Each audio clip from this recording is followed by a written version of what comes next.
กรมสื่อสารและวิทยาการสันติบาลประชาชนกระทรวงป้องกันความสงบได้พบปะแลกเปลี่ยนบทเรียนเกี่ยวกับเวียงงานป้องกันความสงบด้านข้อมูลข่าวสารในวันที่20กุมภาพันธ์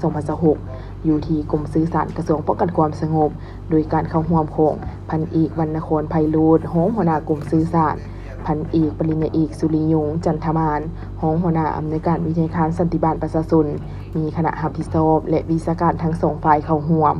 การพบปะแลกเปลี่ยนในครั้งนี้เป็นการแลกเปลี่ยนบทเรียนและค้นคว้าเก็บกับบรรดาข้อมูลนิติกรรมต่างๆภาระบทบาทในการดำเนินเวียงงานป้องกันความสงบด้านข้อมูลข่าวสารบรรดาสิ่งท้าทายข้อสะดวกและข้อยุ่งยากในการปฏิบัติเวียงงานในปัจจุบันเพื่อสร้างสายพัวพันความสามัคคี